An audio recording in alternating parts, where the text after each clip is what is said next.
banyak sekali orang yang beranggapan bahwa roti sourdough ini roti sehat. Itu kan banyak anggapan yang mengatakan seperti itu.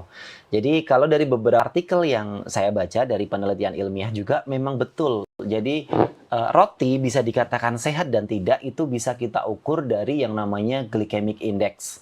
Index itu angkanya 0 sampai 100. Semakin tinggi angka glycemic index, dia ketika kita makan dia akan menaikkan kadar gula darah secara singkat.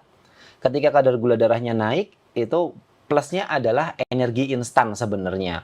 Nah, cuma kalau beberapa orang mengkonsumsi makanan dengan kadar GI, glycemic index yang tinggi, dia tidak sedang dalam aktivitas berat, kayak cuma ngemil, kayak gitu, nggak ngapa-ngapain, akhirnya tubuh itu kan pinter, ketika kita kebanyakan gula darah, dia akan disimpan dari, ini sebenarnya tenaga, tapi karena ini nggak dipakai, disimpan dulu jadi lemak dan sebagainya. Nah, pada proses fermentasi roti sourdough, dalam proses lebih dari 12 jam, si bakteri laktik asid ini, dia akan secara pelan memakan gula dan mengurai gluten yang di dalam tepung.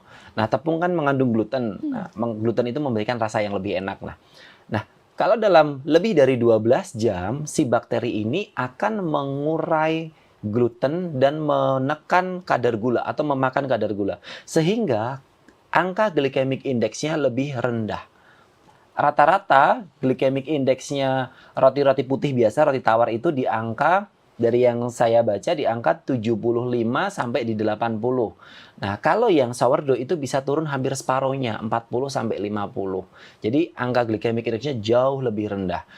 Karena dia angka glycemic index-nya rendah, jadi begitu kita makan dia tidak menaikkan gula darah.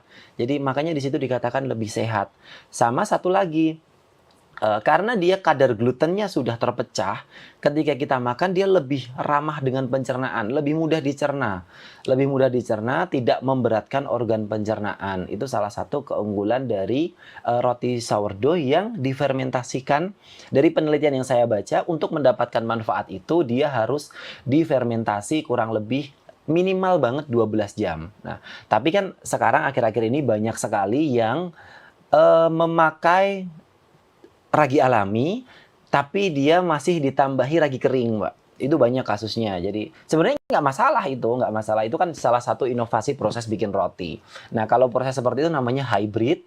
Proses hybrid itu paling dari awal sampai akhir cuma memakan waktu 4 jam.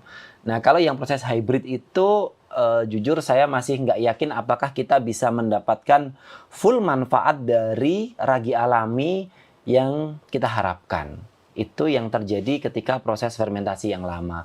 Jadi yang perlu kita garis bawahi, fermentasi yang lama yang pasti akan menurunkan glycemic index, mengurangi kadar gula di dalam makanannya, walaupun kita tanpa gula, tapi tepung kan tetap mengandung gula di dalamnya. Sehingga kalau glycemic index-nya turun, itu kita makan, dia tidak menaikkan angka gula darah.